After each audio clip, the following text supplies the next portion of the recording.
ouço a tua voz, fala de tua justiça pela minha vida. Jesus, este é o teu sangue.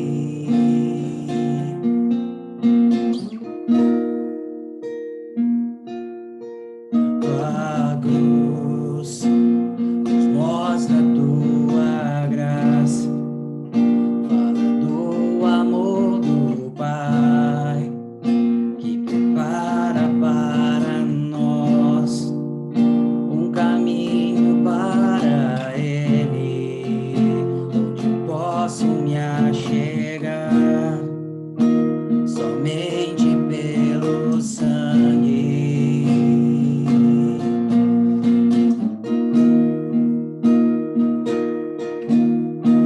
E que nos lava dos pecados, que nos traz restauração.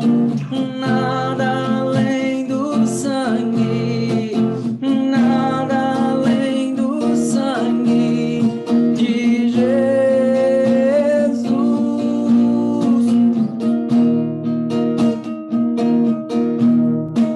E que nos faz brancos como a neve, aceitos como amigos de Deus.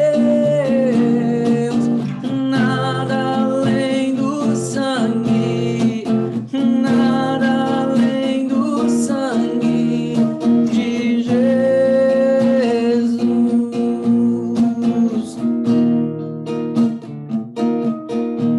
Tua cruz mostra a tua graça, fala do amor do Pai, que prepara para nós um caminho para Ele, onde posso me achegar somente pelo sangue.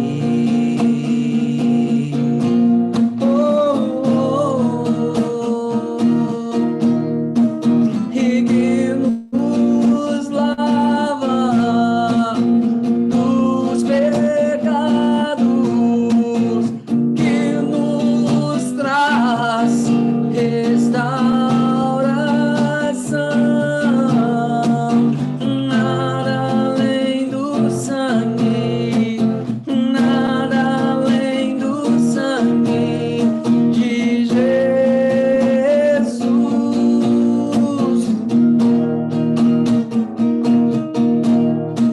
E que nos faz brancos como a neve, aceitos como amigos de Deus. Nada além do sangue, nada além do sangue de Jesus.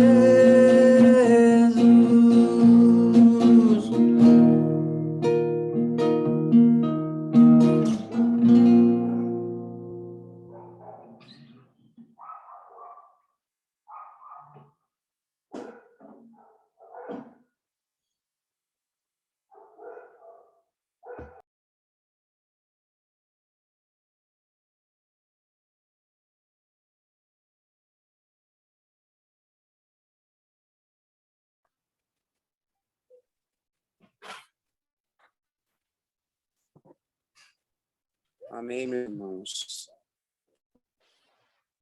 A internet está dando bastante hoje, né? Deu uma falhada bastante aí na sua aí. Não, Tá me Daniel? ouvindo, Dani? O senhor tá mudo. O senhor tá mudo. Então tá Pior que ruim tá tudo. mudo. Eu não sei se é. Travou aí pra você, Fê? Não, agora tá. Travou. Para mim, travou aqui. O seu Tá bem, vídeo meus para mim ficou irmãos. travado aqui. Louvamos a Deus. Agora é o momento da palavra. Fábio, fica à vontade, tá? Ok. Meus irmãos, ô Edivaldo, posso apresentar o material que a gente vai trabalhar agora ou você prefere que faça isso depois? Tá? Acho que o do Edivaldo tá travando, tá não? Provando, né? A internet aqui hoje está muito ruim. Não tem nada. Tá travando, Edivaldo. Você Tô tá achando mais que foi a parado internet que do tudo aí. Edivaldo que travou, viu? É, É. que Tá tá bonito, paralisando Edivaldo. Você toda tá hora. parado. Olha lá, ele tá paralisado ali, ó. Só tá o rosto dele na tela pra mim. Eu vou tirar um print dele aqui. Saiu, Edivaldo. Tá vendo? Caiu, meu irmão. Ô, vamos orar por ele. Vou orar por ele. A Meus do irmãos, eu vou Daniel tá de aproveitar. boa pra mim. Foi direto. É. Eu vou pedir para o Lindbergh. Então, Lindbergh, você prefere que eu faça a apresentação agora do material ou faço depois? Não, irmão, pode fazer, fica à vontade. Posso fazer agora? Meus irmãos, a gente conversou no grupo de liderança do grupo de homens sobre um material para a gente estar distribuindo para os homens que participam de nossas reuniões e para a gente estar trabalhando com este material quinzenalmente, ok? Esse material chegou ontem, é este livro aqui. Eu não sei se algum dos irmãos já leram este livro. É um livro pequeno, só que é um livro muito bom, recomendado pelos nossos pastores, para que nós possamos estar trabalhando. Eu estarei levando amanhã para a igreja, deixarei na mão do Edivaldo, e ele estará distribuindo para os irmãos, ok? Aí o pastor Lucas, na próxima reunião, ele vai estar dando as orientações de como será feito esse trabalho com esse livro, tá bom? Então, amanhã, se Deus permitir, estará na mão dos irmãos, para os irmãos aproveitarem. Ok, vamos para a palavra de Deus. Peço aos irmãos que abram a Escritura no livro de Neemias, no capítulo 1.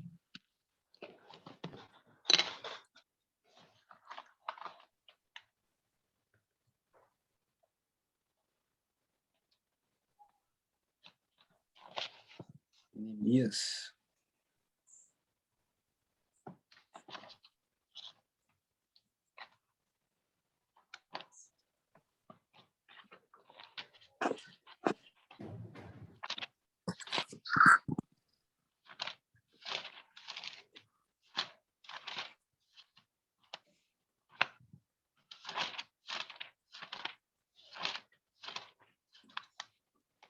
Neemias 1. Capítulo 1.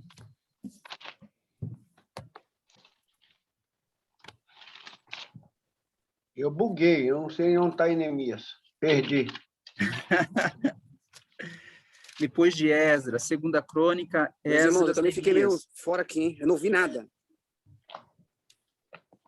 Neemias, capítulo 1. Achei. Obrigado, irmão. Opa!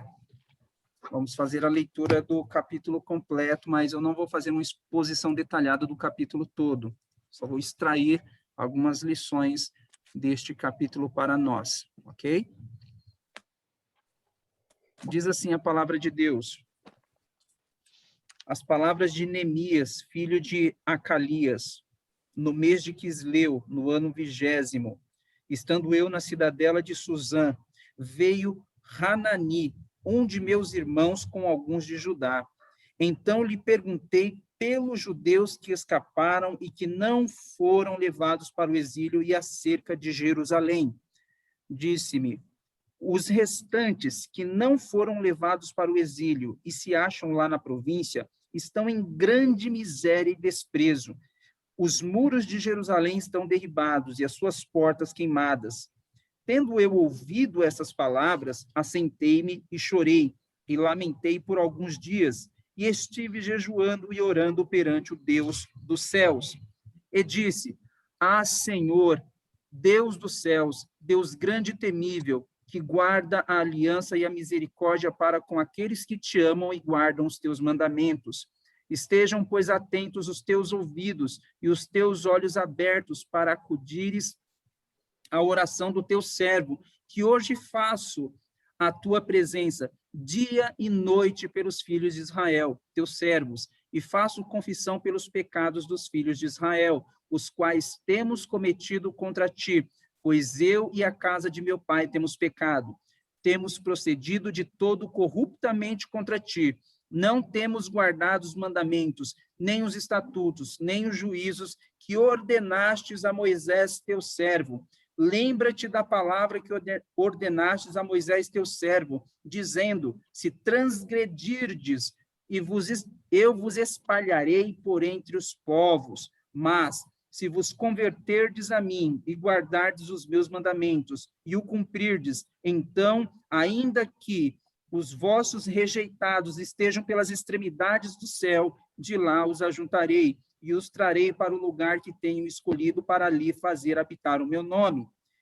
Estes ainda são teus servos e o teu povo que resgataste com grande poder e com tua mão poderosa.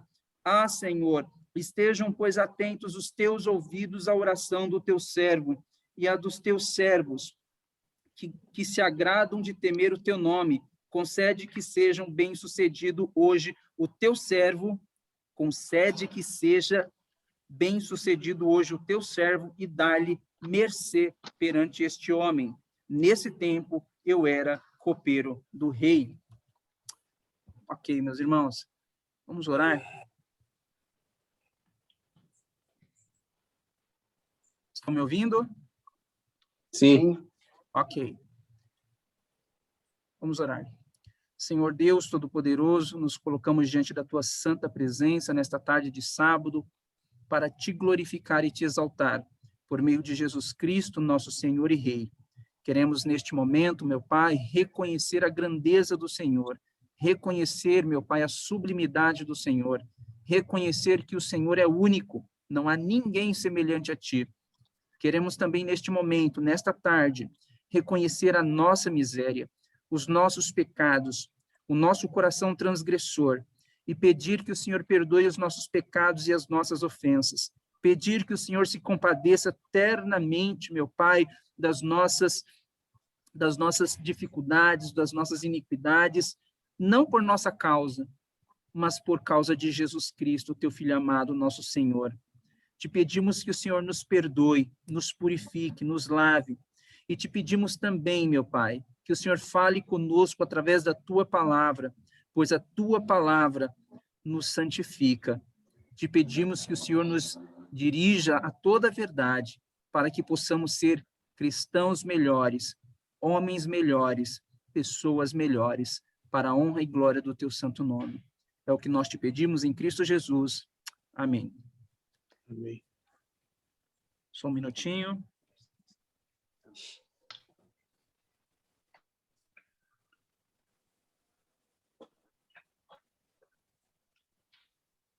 Vamos lá. Meus irmãos, este livro é um livro bem conhecido, é o livro de Neemias. Os irmãos, acredito que já leram esse livro várias vezes, e é um livro também que traz à nossa memória a história de um grande homem e também de uma grande obra que foi realizada. Nós precisamos trazer isso à memória, porque, de fato, esse livro fala sobre isso, né? Existe um escritor chamado George Shaw, que, escrevendo um texto para o personagem de um reverendo, numa peça teatral, o personagem era o discípulo do diabo.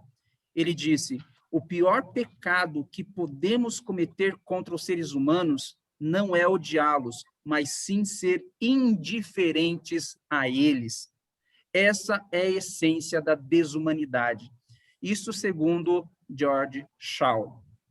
A indiferença é o pior pecado que nós podemos cometer contra o nosso próximo. Não é odiá-los, porque quando nós odiamos, nós sentimos alguma coisa com respeito ao nosso próximo. Mas quando nós somos indiferentes, nós mostramos que nós não nos importamos.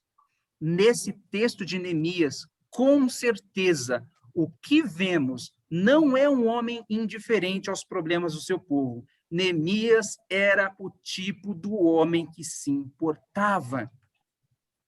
Nós podemos ver isso em todo o capítulo 1, e também, se nós formos estudar o livro de Neemias por completo, nós vamos ver um homem que se importava. Vamos falar um pouco mais sobre essa característica desse grande líder, né? Quem era Neemias? Neemias, ele se encontrava na cidade de Suzã, na Pérsia, né? Naquela época, era a capital do Império Persa, e ele se encontrava naquela cidade. Aquela cidade ficava a mais de 2.400 quilômetros de distância de Jerusalém. Ele havia nascido no exílio, ou seja, fora de Jerusalém, fora de Israel. Seus pais foram levados para o exílio e ele nasceu em outro país. E ele sabia o porquê. Seu povo estava exilado. Mas como essa tragédia aconteceu? Como se deu essa situação de ele ter que nascer fora do ambiente onde os seus pais, os seus avós, os seus antepassados nasceram, cresceram e morreram? No ano de 751 a.C., ou seja, 300 anos antes, o reino do norte de Israel havia sido invadido e o seu povo, a maioria, havia sido levado cativo para outras terras. Lembra que depois que Salomão morreu, o filho dele, Roboão, sucedeu-o no trono, e por causa da atitude de Roboão, o reino foi separado entre reino do norte e reino do sul.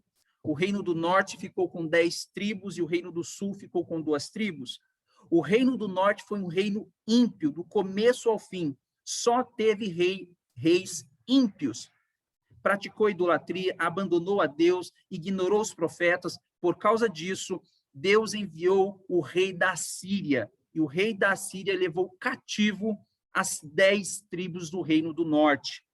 Na verdade, o costume do Império Assírio era levar aproximadamente 70% da população dos países conquistados para outras regiões do Império, para que aquela nação conquistada não pudesse ter força, né, para se reunir e fazer uma revolta. Então, eles deixavam ainda uma quantidade, uma certa população ali, para cultivar a terra e assim por diante. Mas a maioria foi levada para outros países. Em 721 a.C., o mesmo aconteceu com o reino de Judá. Em 586 a.C., o reino do sul, Judá, teve sua capital, Jerusalém, invadida, saqueada, queimada pelos babilônios. Seus habitantes já haviam sofrido deportações para a Babilônia e outros países. E neste ano, no ano de Neemias, no caso, a terceira e última narrada pelo texto bíblico.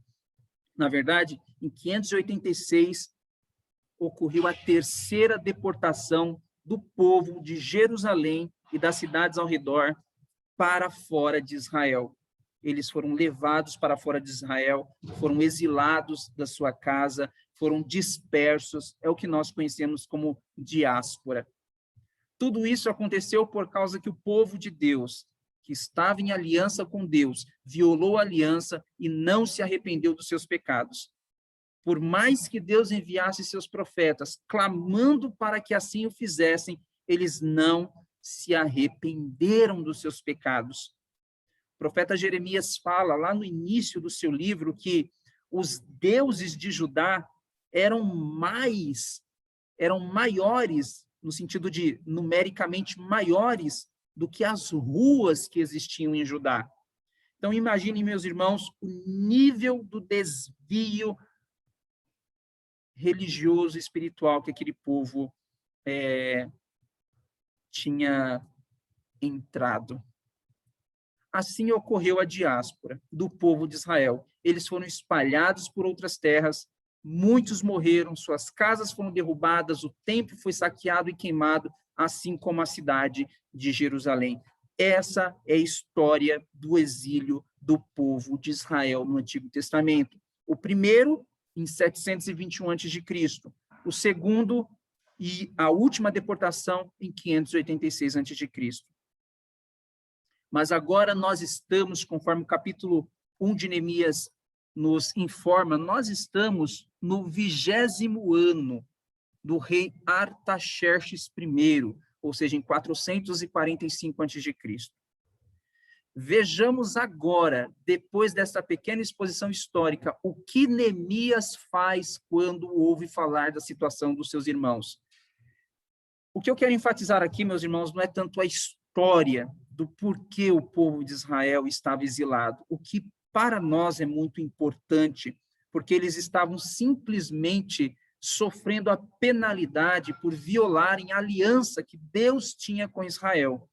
Deus enviou os profetas clamando, pregando, para que eles se arrependessem e voltassem à aliança com o seu Deus. Mas eles rejeitaram a mensagem dos profetas, mataram os profetas, disseram que continuariam a viver em prostituição espiritual, e a penalidade para esse desvio da aliança está registrado lá em Deuteronômio capítulo 28, em Levíticos capítulo 26, era a diáspora, era serem espalhados por outras terras, era adorarem a outros deuses em uma terra que não era deles. Mas qual é a atitude de Neemias quando ele ouve falar da situação dos seus irmãos? Primeira atitude que nós vemos de Neemias, do versículo 1 ao versículo 4. Ele tem empatia com a situação dos seus irmãos. Neemias primeiro pergunta qual é a situação deles, o que mostra que ele se importa. Isso é muito importante para nós, porque Neemias nasceu no exílio. Neemias conhecia a história do exílio. Neemias convivia certamente com outros judeus que moravam na Pérsia, no exílio. Mas quando Neemias ouve falar da situação da cidade de Jerusalém, da situação dos seus irmãos, o coração dele pesa. Ele tem empatia, ele sofre quando ele vê a situação que os seus irmãos estão passando. Quando nós enxergamos um problema na nossa casa, no nosso trabalho, na igreja, qual é a nossa atitude? Será que a nossa atitude é de empatia? Ou será que a nossa atitude é de apatia, ou seja, indiferença? Não se importar, virar as costas. Neemias, meus irmãos, como nós veremos, estava na corte. Ele vivia entre os nobres. Ele cresceu naquele ambiente. Ele estava a 2.400 quilômetros de distância, mas ele se importou com a situação dos seus irmãos. O estranho é que a cidade de Jerusalém já havia sido destruída há 141 anos atrás, o que nos leva a pensar que os eventos narrados no versículo 3 do capítulo 1 não são os eventos de 586 a.C., porque isso não causaria a comoção que houve em Neemias. Provavelmente se trate dos eventos narrados no livro de Esdras, lá no capítulo 4, versículo 7 ao 24, onde, numa tentativa de reconstrução da cidade por parte dos judeus, que retornaram com Esdras, os seus vizinhos, que eram inimigos no norte, os samaritanos, retardaram a reconstrução da cidade. Isso ocorreu em 458, ou seja, há 13 anos atrás, há 13 anos antes daquele momento de Neemias capítulo 1, do versículo 1 ao versículo 4, 13 anos antes, os judeus tentaram, junto com o sacerdote Esdras, reconstruir os muros da cidade, os fundamentos da cidade. Só que os samaritanos, inimigos ao norte, retardaram. Enviaram uma carta a esse mesmo rei, do capítulo 1 e do capítulo 2 de Neemias, Artaxerxes I, dizendo que os judeus estavam querendo se rebelar.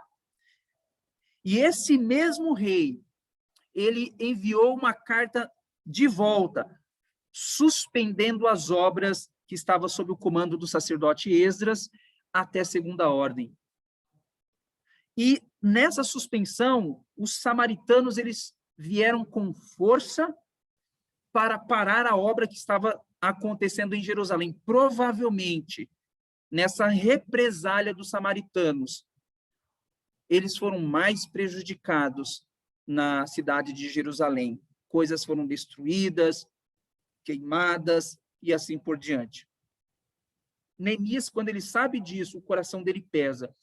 Ele tem empatia com a situação que os irmãos dele estão vivendo em Jerusalém.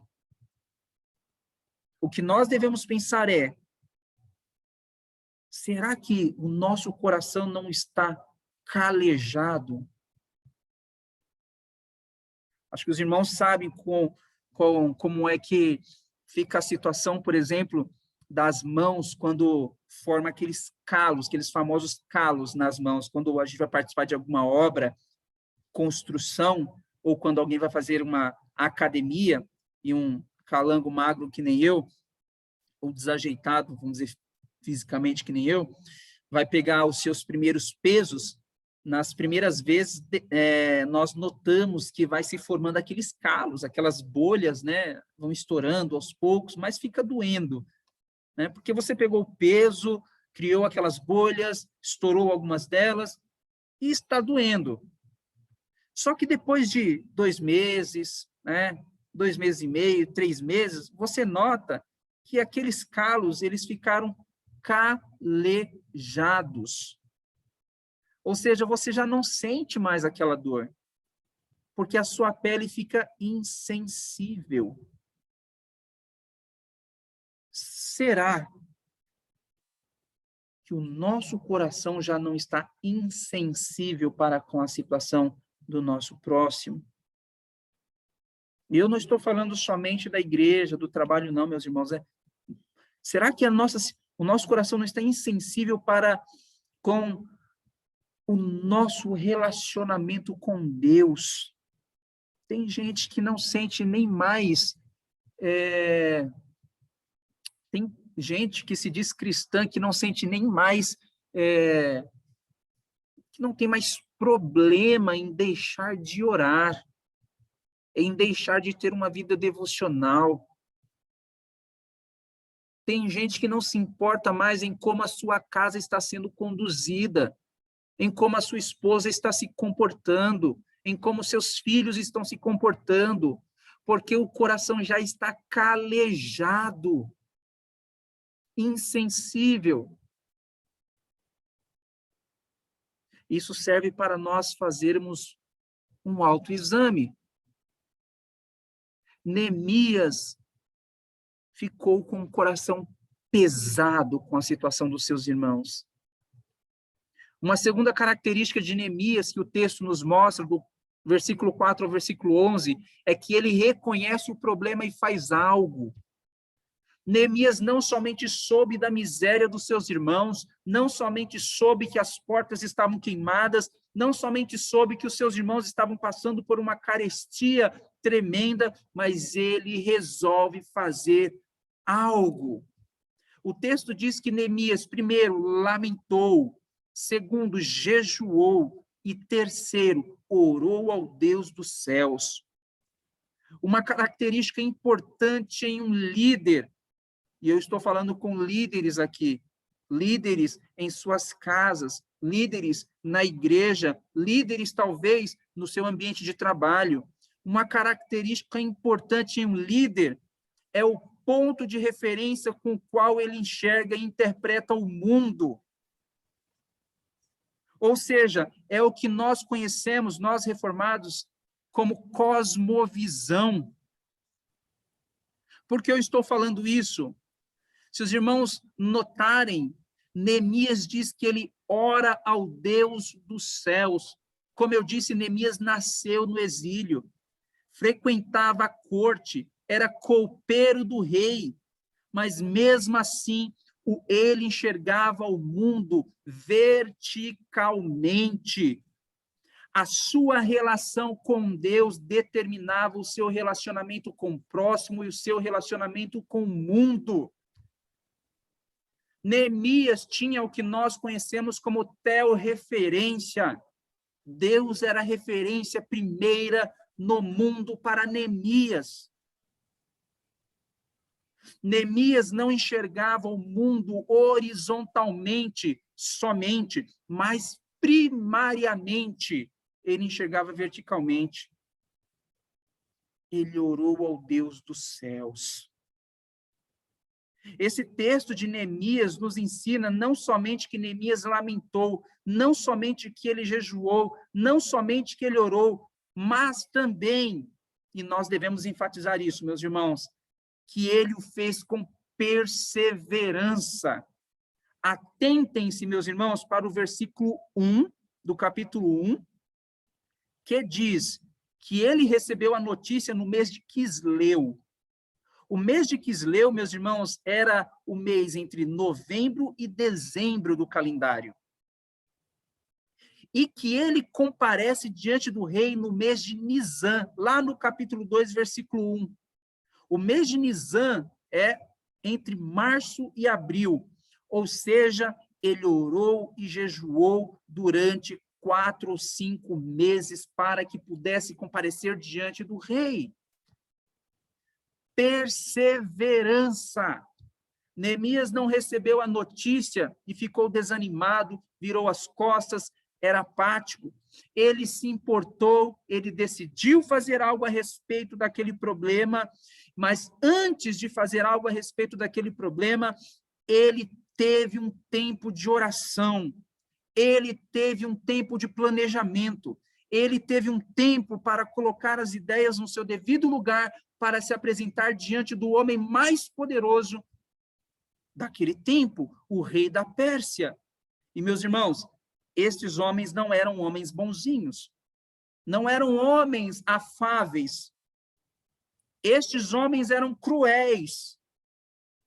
Eles eram cruéis. No capítulo 2, do versículo 1 ao versículo 3, nós podemos perceber o quanto Neemias tinha medo de se apresentar diante do rei. Quando o rei nota que Neemias está triste, Neemias fala, então temi sobremaneira.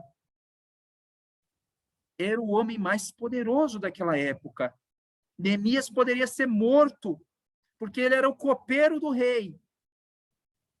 Mas Neemias chegou diante daquele monarca preparado, porque ele orou, ele jejuou durante 4 ou 5 meses, e ele planejou o que ele iria fazer.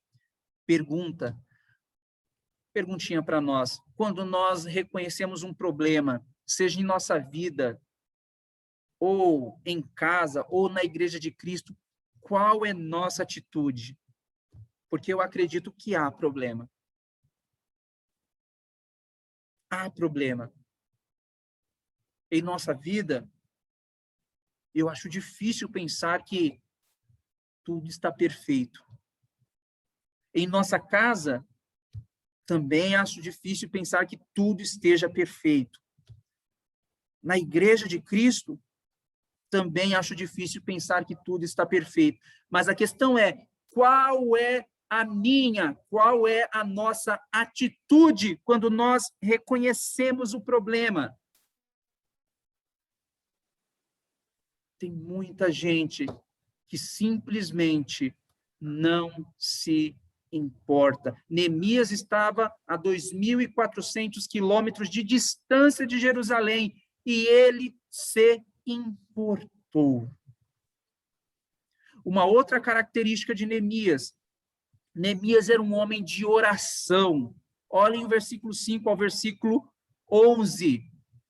Na oração de Neemias, podemos perceber um padrão, e este padrão é conhecido, ele é um padrão conhecido já, que é o padrão ACAS, que é A-C-A-S, que significa oração, confissão, ações de graças e súplicas.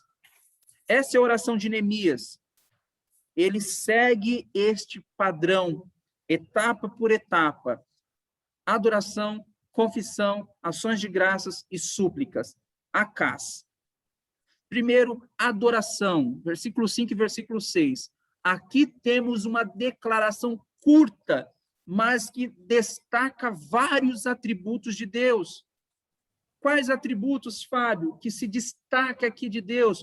Primeiro, soberania, amor, fidelidade, capacidade de ver e ouvir tudo o que acontece. Olha que a oração que enaltece a pessoa de Deus, que enaltece o ser de Deus, é uma oração de glorificação, que nós conhecemos como doxologia, uma oração que começa com adoração. Nosso Senhor Jesus Cristo ensinou na oração dominical. Ele começa: Pai nosso que estais no céu, Pai nosso que estais no céu, santificado seja o teu nome. Olha só.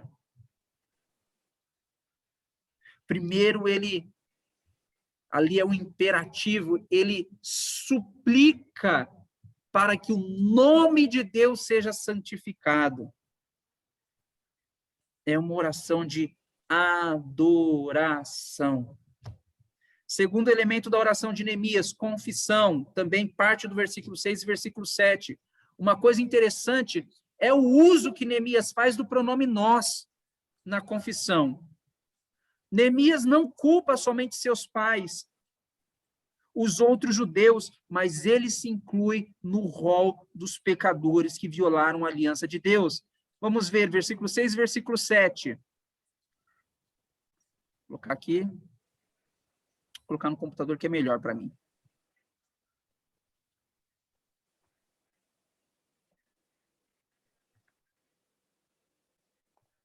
Aqui. Vejamos, versículo 6 e versículo 7. Diz assim. Sim. Estejam, pois, atentos os teus ouvidos e os teus olhos abertos para acudires à oração do teu servo, que hoje faça a tua presença dia e noite pelos filhos de Israel, teus servos, e faço confissão pelos pecados dos filhos de Israel, os quais, aí ele diz, olha o que ele diz, temos cometido contra ti. Não são eles somente, é temos, ou seja, nós cometido contra ti, pois eu e a casa de meu pai temos pecado. Temos, de novo, procedido de todo corruptamente contra ti. Não temos guardado os mandamentos, nem os estatutos, nem os juízos que ordenastes a Moisés, teu servo. Ou seja, Neemias está se incluindo como pecador, assim como aqueles homens e mulheres que violaram a aliança de Deus. E, por esta causa, o povo de Israel foi exilado. Neemias enxerga o problema. Neemias decide fazer alguma coisa. Neemias, ele ora. E quando ele ora, ele não acusa os outros que erraram, mas ele pede perdão por eles, por ele, por nós. Todos temos pecado contra ti. Violamos a tua aliança. Somos merecedores da penalidade por violar a aliança. O que nós fazemos quando nós reconhecemos um problema ou pecado acontecendo na nossa vida pessoal, na nossa casa, na igreja? Nós oramos para que Deus perdoe somente eles, que Deus perdoe somente uma segunda pessoa, ou que Deus perdoe a todos nós. Meus irmãos, nós encontramos aqui, na oração de Neemias, o princípio da solidariedade do povo de Deus. Ou seja, o povo de Deus é um. É um. Então, a oração que Neemias faz é a oração de um intercessor, é a oração de um mediador. É uma oração de uma pessoa que está se colocando diante de Deus em favor de outrem. Esta é a oração que nós devemos fazer. Quando nós vermos que algo está errado, que o pecado está crescendo na nossa vida, na nossa casa, na igreja, no país. Nos perdoe, meu Deus, tenha piedade de nós, que somos pecadores. Terceira característica, ações de graças, versículo 8 ao versículo 10. Este elemento é visto em como Neemias lembra das promessas contidas na aliança de Deus com seu povo. Na aliança, a transgressão seria punida com dispersão, mas Deus prometeu que, mesmo que eles estivessem espalhados, se eles se arrependessem, ele os ajuntaria novamente. Por isso, Neemias tem motivos para agradecer. Versículo 8 e versículo 10. Ele lembra da promessa contida na aliança. Ele lembra que Deus tinha dito, se vocês pecarem, mesmo que vocês estejam espalhados pelos 4 cantos da terra, pelos 4 ventos da terra, se vocês se arrependerem dos seus pecados, ainda que vocês estejam longe, eu vos ajuntarei.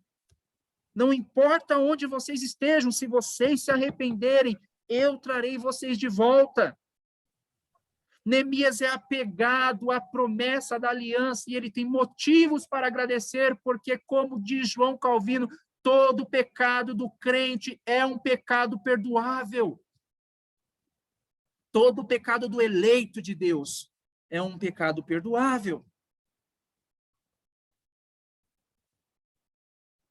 Neemias tem motivos para lembrar da promessa de Deus e se alegrar com a promessa de Deus e agradecer pelas promessas de Deus. Último elemento, súplicas, versículo 11. Neemias tem um plano para executar e, para isso, ele sabe que precisa que Deus conceda que ele ache mercê diante do rei. Essa palavra do versículo 11, mercê, é a palavra usada no Antigo Testamento para misericórdia. Neemias precisa que Deus conceda que ele ache misericórdia diante do rei. Por quê? Ele sabe que antes de se apresentar diante dos homens, ele precisa se apresentar diante do grande rei, de Deus. Antes de apresentar diante de homens que são superiores a nós, nós devemos nos curvar diante daquele que é superior a todos. Neemias sabia disso, por isso ele se apresenta diante de Deus e ora durante 4 ou 5 meses antes de se apresentar diante daquele homem ao qual ele comparecia, ou diante do qual ele comparecia frequentemente. Imaginem comigo quantas vezes Neemias não compareceu diante do rei, orando diariamente, dia e noite, por aquela causa, planejando na sua cabeça o que ele faria. Só que ele orou, não desistiu de orar por aquela situação, porque a dor do seu povo era a sua dor. O problema do seu povo era o seu problema. A obra de Deus era a obra que ele tinha que realizar. E ele se apresenta diante do rei depois de 4 ou 5 meses. Conclusão, meus irmãos, Neemias era um líder entre o povo. Ele percebeu as necessidades do seu povo, decidiu fazer algo, mas sabia que não conseguiria se Deus não movesse o coração do homem mais poderoso da terra naquela época, Artaxerxes I. Por isso, antes de se colocar diante dos homens, ele se curva diante do Rei dos Reis, Senhor dos Senhores. Provavelmente, muito provavelmente, há áreas em nossa vida que requerem a nossa empatia, nossa atenção. A pergunta agora é: o que faremos? Porque problemas todos nós enxergamos. Agora a pergunta é: o que faremos a respeito? Neemias decidiu se envolver no problema do seu povo e foi usado por Deus para resolver aquele problema. Que nós possamos ter essa disposição dada por Deus também, para que nós possamos se envolver também naquilo que é obra de Deus. Quando enxergarmos problemas, seja na nossa vida pessoal, seja na nossa casa, seja na igreja, seja no nosso ambiente de trabalho, que nós tenhamos disposição no coração para querer resolver essa situação, mas não de acordo com aquilo que nós achamos certo, mas de acordo com a vontade de Deus. E isso requer conhecimento da vontade de Deus, leitura das Escrituras. Isso requer tempo de oração. Eu poderia falar de algo maior que está acontecendo aqui nesse texto, que é o cumprimento da profecia de Daniel, capítulo 9, do versículo 24 ao 27. As 69 semanas, desde o dia em que for dada a ordem para que se reconstrua os muros da cidade, até o Messias, disse Daniel. Serão 69 semanas. É aqui, na verdade, em Neemias capítulo 2. Na verdade, não existe divisão numérica de capítulos. Isso é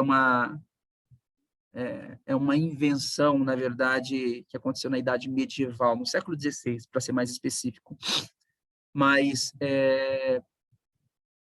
isso aconteceu no tempo de Neemias, através de Neemias, o cumprimento de uma profecia que ocorreu há mais de 100 anos antes. Ou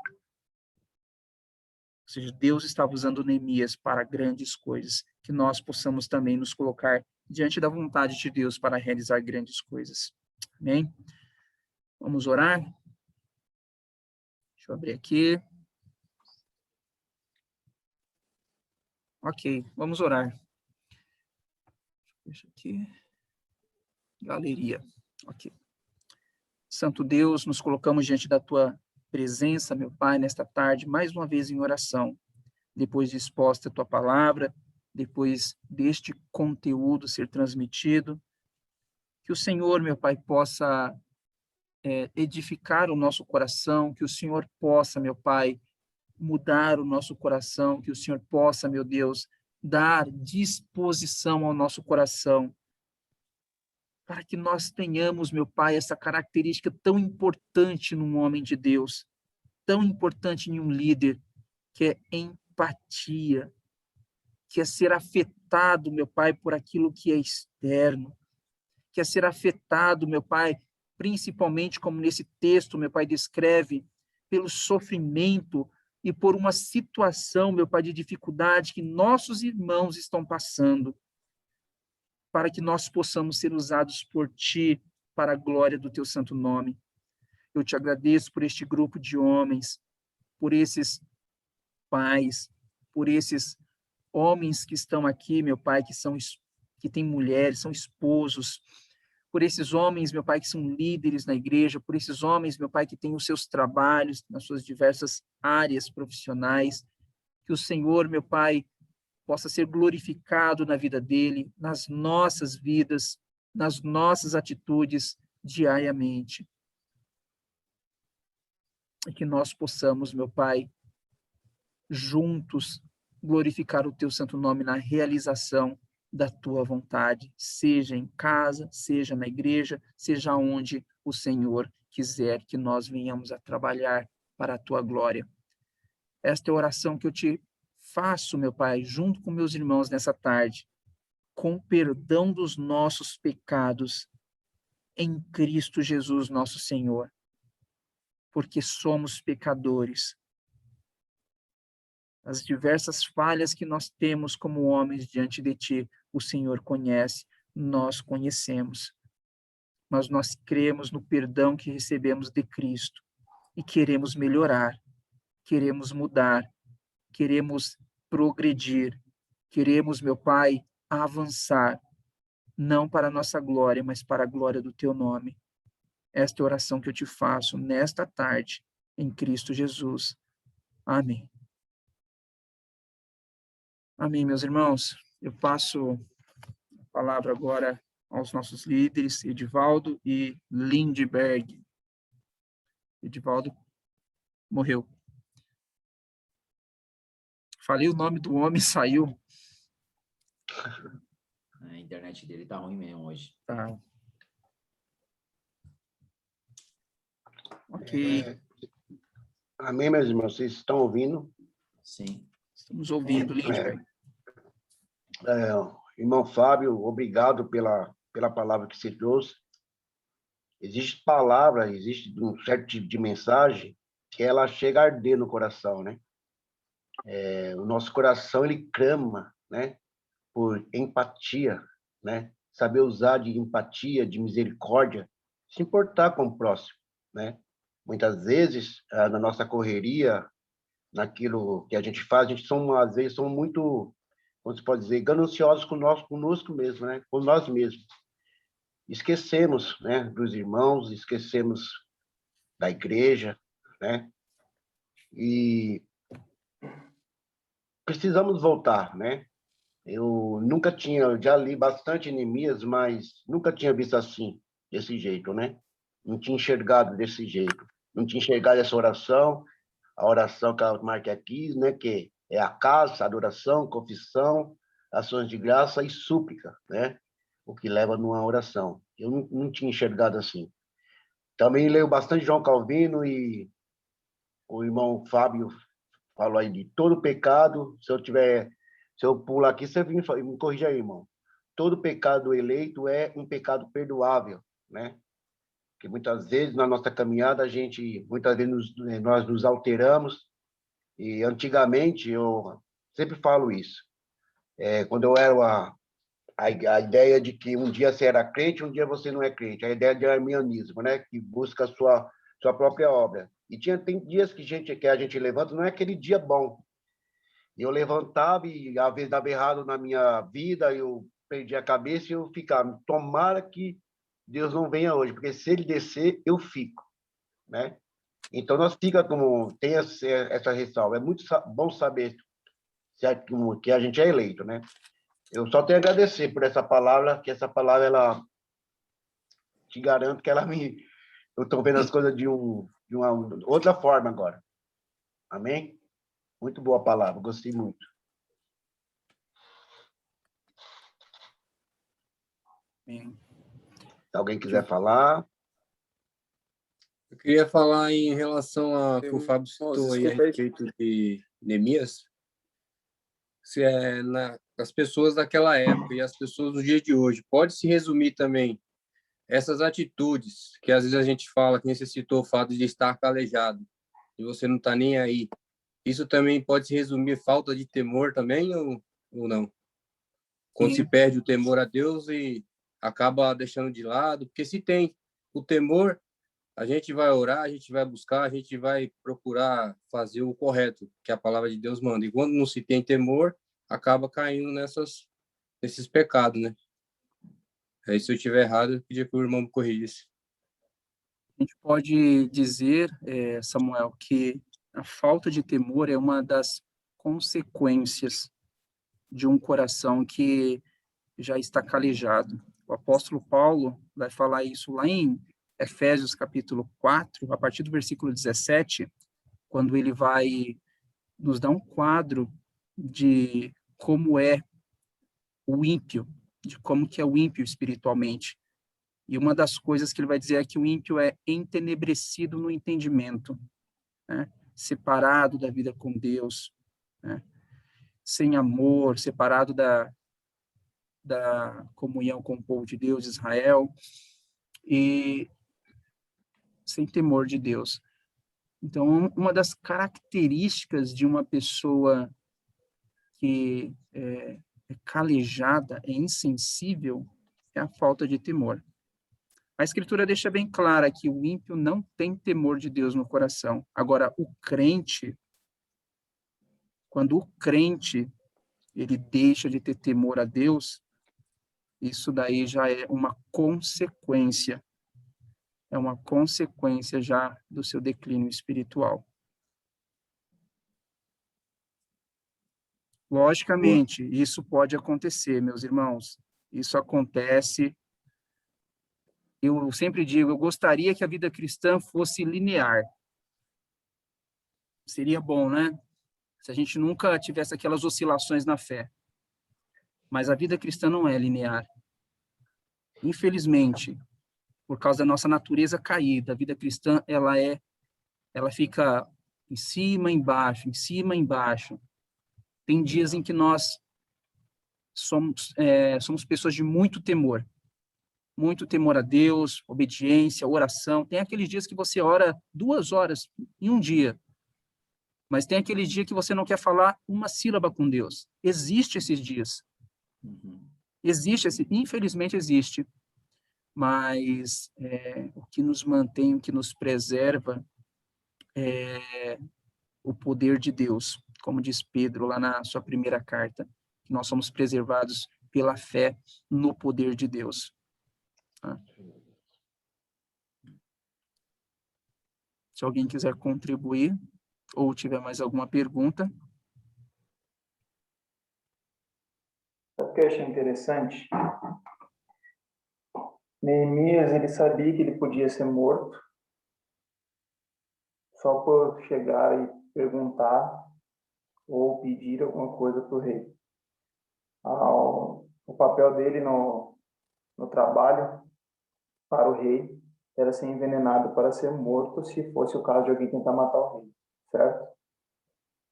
E, lógico, o rei tinha um valor por Neemias. Ele tinha, porque era a porta da vida dele. Ou entrava do veneno ali e matava Neemias, e não matava ele, né? E Neemias, ele temeu muito, porque você até falou, comentou, porque ele sabia que, no capítulo 2 para frente fala, né, que se o rei não se agradasse do seu pedido, do seu clamor, ele podia ser morto na hora. Só que o temor, como o Mel falou do temor, o temor dele era o temor do Senhor. Ele não estava pensando mais na sua morte carnal, que o rei poderia matá-lo, e sim o temor que ele tinha em servir o seu Deus e completar a obra que Deus tinha colocado para ele. Então eu vejo, trazendo para nós, né? A gente se preocupa muito com nós mesmos, né? A gente está vendo o mundo do jeito que está. Às vezes a gente pensa, a gente tem vários amigos, e a gente tem medo de perder a amizade porque a gente vai falar de Cristo e a pessoa pode nos achar um crente chato, nos achar um crente que força a barra, como alguns dizem, né? Mas ao mesmo tempo teve que ser isso com a gente, né? Eu me lembro bem que uma pessoa me ficou muito tempo e pedia para parar. Eu paro. Porque o pecado ele nos envergonha quando a gente conhece e teme a Deus. Você, a partir do momento que você conhece o Senhor, é difícil você abandonar o temor. Assim como o Padre falou, pode acontecer. Mas é difícil você não temer ao Deus verdadeiro, ao Deus que você serve, ao Deus Todo-Poderoso. Então a gente tem que tomar muito cuidado para a gente não deixar o nosso medo da rejeição das pessoas tomar conta e nos fazer apagar o que Deus colocou para a gente fazer, que é pregar o Evangelho, né? Amém. De fato, só uma coisa que o Fernando colocou aí, Neemias tinha muito a temer. Como eu disse, 13 anos antes, esse mesmo rei já tinha decretado que não era para reconstruir aquela cidade. E os irmãos sabem, pela leitura da Bíblia, várias vezes se fala que o decreto dos reis da Média e da Pérsia não podem ser revogados. Então, a política era muito dura. O que Neemias estava pedindo para ele? É para que ele mudasse a sua política. Imagina o temor de Neemias, quando o rei pergunta, olha para ele e vê que a feição dele está estranha. a função dele era muito importante. A função dele era uma função de alta confiança. Como aqueles reis eram muito cruéis, tinha muitas rebeliões e muitas pessoas querendo matar eles. Uma das formas de matar era por envenenamento. Se você olha para o seu copeiro, ele está estranho, está agindo de uma forma que ele não age normalmente, para você matar ele é 2. Neemias fala, então temi sobremaneira. Né? Muito importante. Mas Neemias, ele tinha de fato temor a Deus, ele tinha planejado, ele tinha orado, sabia com que iria lidar, e nos próximos versículos ele mostra que ele foi bem estratégico.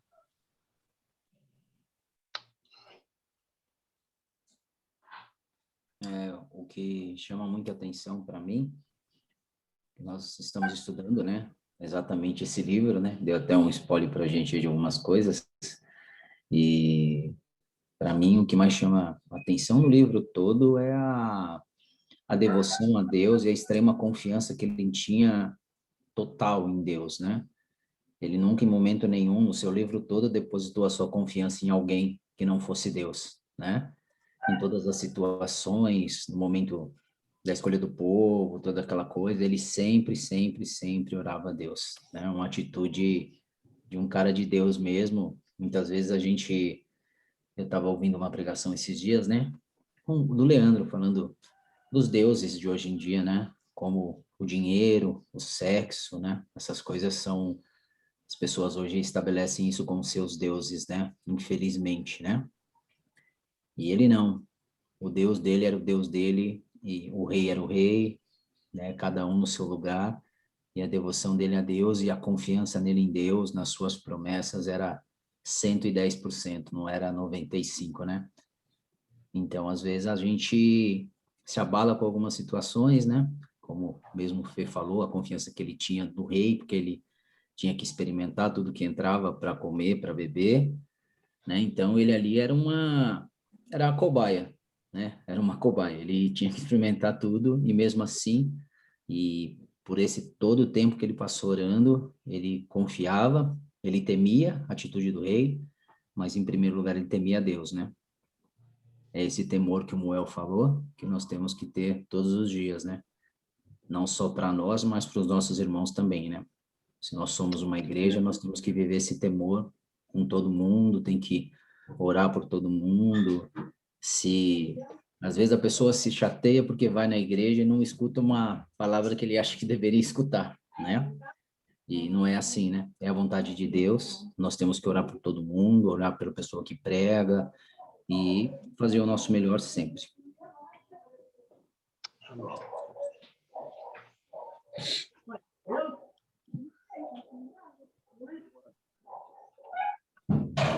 Aldo? Aí, Edivaldo. De volta travado de novo. Só foto do Edivaldo. De volta tá tirando selfie aí. O irmão Pedro está ainda com a gente? Não, Do faz tempo que ele saiu, né? Saiu também? Eu acho que é Irmão, problema na internet também. A internet hoje aqui também, ela, graças a Deus, deu uma firmada. Irmãos, então, eu acho que é isso, né? Que o Senhor possa nos conceder graça, que a gente venhamos aprender, né, a cada ensino. Eu costumo falar, tem uma palavra que Paulo fala, né, que o amor de Deus nos constrange, né? Toda vez que a gente escuta a palavra de Deus, a gente sente melhorar, né? É sinal que a gente estamos crescendo gradualmente. No dia que você ouvir a palavra de Deus e ela não fizer nada com você, tem algo de errado, né? Porque a palavra ela precisa penetrar na gente. Irmãos, eu vou pedir para o irmão Fábio, se possível, ele orar, porque eu sou péssimo em oração. Às vezes eu atropelo, você já viu que eu vou falando, eu atropelo, né? Não é porque eu não gosto de orar, é porque eu atropelo muito. Aí, se o irmão Fábio puder fazer a oração, eu agradeceria muito. Pode, irmão Fábio? Faço. Ok. Os irmãos, tem algum pedido que os irmãos queiram colocar aqui para aproveitarmos essa oportunidade? Eu queria pedir pela igreja, Da igreja. porque nós vemos que muitas pessoas se acomodaram com a situação, né? e não tem mais aquele desejo de estar conosco na igreja, como Hebreus 10 fala, né, que a gente tem que cultuar, tem que congregar, né, e as pessoas não têm feito isso, né, e entristece o nosso coração saber que se esfriaram com relação a poder congregar conosco, né, então, mais por isso. Ok, vamos orar por isso. E pedir para Deus nos abençoar, ousadia, que nos mantenha firme na tua palavra, que nos faça despertar, né, realmente, para estar levando a palavra dele a todos os nossos amigos, todos que nos cercam. E nos dê Ok. Vamos orar sim, Fernando. Eu vou na carona do Daniel também, para que orar pela igreja, né? A gente viu que muita gente deixou mesmo de congregar, né? Devido à pandemia e muita gente se acomodou, né? Que a gente possamos fazer algo, né? Que a gente, Deus toque no nosso coração, em oração, pedir que Deus nos dê um caminho para chegar, se chegar essas pessoas, ou se essas pessoas se chegar à igreja. Vou nessa pegada do irmão Daniel. Amém? Orar sim. Ok, vamos orar então. Santo Deus, eterno, soberano Pai, nós nos colocamos em tua santa presença em oração mais uma vez.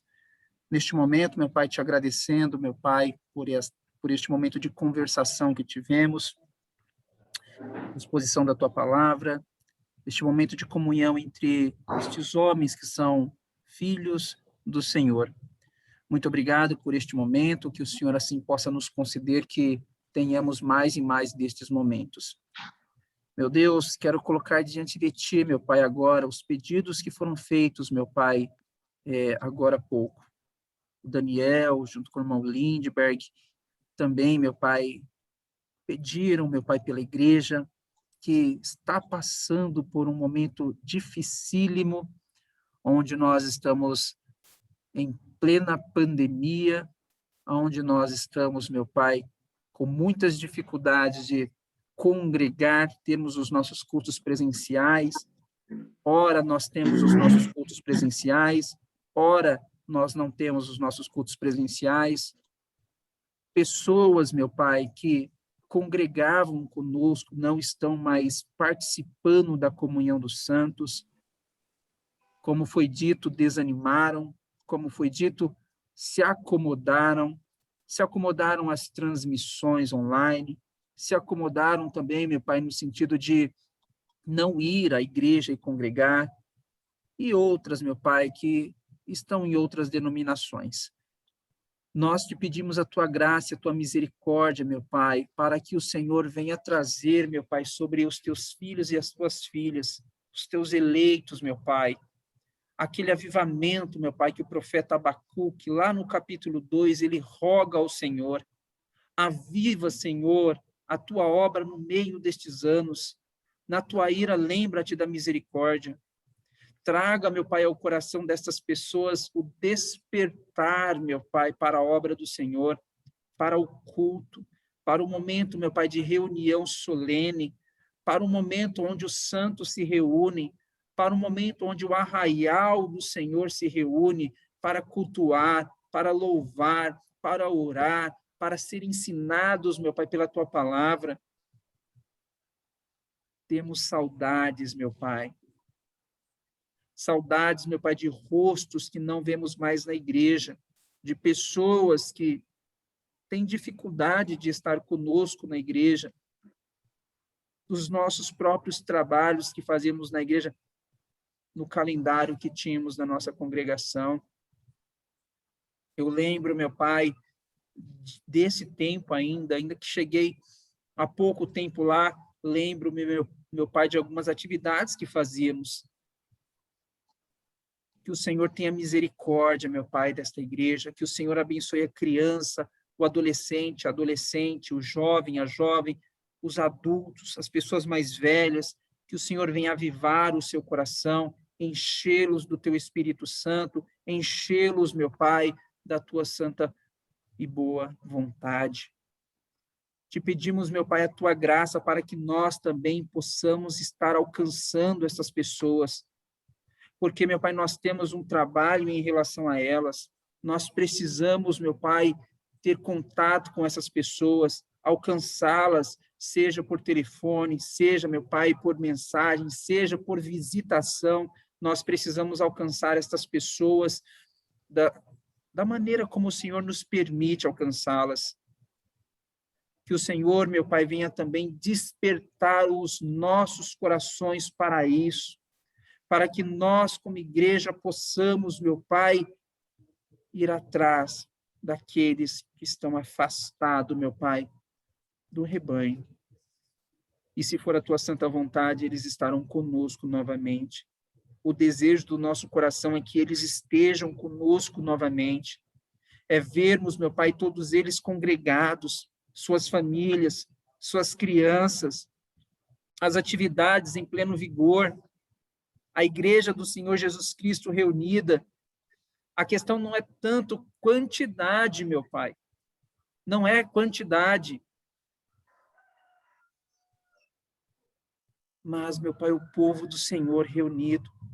Nós vemos que uma das consequências dessa pandemia, meu Pai, é de fato que tem, meu Pai, trazido esse comodismo às pessoas, e isso na igreja em geral. As pessoas preferem assistir o culto do que participar do culto. As pessoas preferem, meu Pai, ver os seus irmãos através da tela de um notebook, de um celular, ao invés de vê-los presencialmente. Nós nos tornamos cada vez mais individualistas. Nós nos tornamos crentes, meu Pai, individualistas. Cada um na sua casa, cada um no seu quarto, cada um com seu aparelho, e não nos preocupamos mais em estar com os irmãos, saber da sua vida, participar da sua vida, de um nascimento de uma criança, de um batismo de uma criança, de uma profissão de fé, de um casamento, famílias que se formam no antro da igreja. Nós não nos preocupamos mais com isso, nosso coração tem se tornado apático. Senhor, eu rogo como Abacuque rogou, aviva a tua obra no meio destes anos, no meio dos anos faze-a conhecida, na tua ira lembra-te da misericórdia. Nós te pedimos, meu Pai, a tua graça em nome de nosso Senhor e Salvador Jesus Cristo.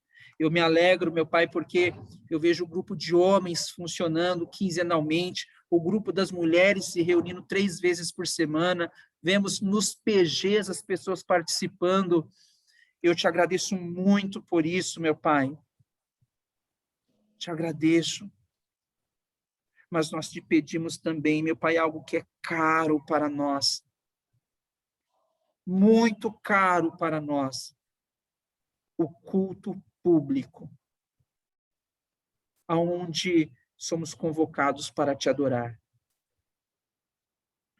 Os nossos irmãos e irmãs juntos para a adoração do teu santo nome. Muito obrigado, meu Pai, porque o Senhor nos permite estar aqui intercedendo, meu Pai, em favor destas coisas. Muito obrigado, meu Pai, porque eu já vejo em estarmos aqui juntos resultado de muitas orações que fizemos. Muito obrigado, meu Pai, porque a tua providência é clara, é patente, é evidente nas nossas vidas. Muito obrigado em nome de Jesus Cristo. Esta é a oração que fazemos em Cristo Jesus, o nosso Senhor. Amém. Amém. Amém, meus irmãos. Passo a palavra. Cadê o Edivaldo? Caiu de novo. Foi, irmão. O Lindbergh. Caiu de novo? Irmãos, então é isso, né? Que Deus nos conceda uma boa semana, né? Que possamos analisar, né? A palavra, meditar e tocar para frente, né? Tá bom? Amém. Amém. Obrigado aí, Daniel, por me salvar aí no violão, porque hoje estava terrível aqui. Uhum. Valeu. Falou, Samuel. Fica Obrigado, na meus paz. irmãos. Amém. Bem, Fica na paz. Treinadão, Gravei, viu? na paz. Depois eu mando para os irmãos no grupo. tá bom. Amém. Fica na Até paz. Um amanhã. abraço a todos aí. Fica na paz. Até amanhã. Deus abençoe. Olha só que sem vergonha. Então ficamos nós, Daniel. Deixa eu te fazer uma pergunta. Sim, Você que prega amanhã, sim. que tem alguma música que você quer escolher para após a mensagem? Não, nenhuma Não? música em mente. Na Tá bom. verdade, eu sou muito ruim, rapaz, com escolha de música. Ah, não, Eu tudo sou bem. muito apegado aos hinos do nosso inário e eu sei que a gente ainda tem dificuldade. Então, o Célio mandou um para mim esses dias, que ele disse que em breve eu ia pedir e tal. Nós estamos treinando, né? A única diferença foi que eu falei para ele. É diferente tocar o hino no violão e tocar no piano, né? Muito Sim. diferente. E ele pediu para mim que eu tivesse como primazia tocar igual, né? Eu falei, não tem como. Infelizmente, não tem como. Eu tenho que fazer uma adaptação. Mas se tiver algum hino, se você tiver preparado antes, ou se você quiser enviar, de repente a gente já até tenha treinado, coisa do tipo, me manda. Eu estou estudando um pouquinho, estou tentando passar umas coisas, porque o inário, ele é muito complexo de acordes e notas, né? Sim, Então, eu tenho que fazer uma limpeza, eu deixo a melodia mais crua para poder tocar todo mundo e poder conseguir cantar também, né? Porque senão eu só toco e não canto também, sim, correto, tá? correto. Ô, Daniel, pensando nisso, eu não sei se você já escalou para ensaiar amanhã, mas aquela música, Somos Teu Povo, se encaixa bastante com o tema da pregação de amanhã. Ó, tá bom, Tá? Se beleza, encaixa, eu acho que encaixa perfeito. perfeitamente. Tá Tá? bom. Eu vou sugerir ela agora então, tá bom? Obrigado, Daniel. Eu Beleza, vou até lá que eu amanhã. tenho outra reunião de homens agora, rapaz. Falou, Deus abençoe. Valeu, Daniel.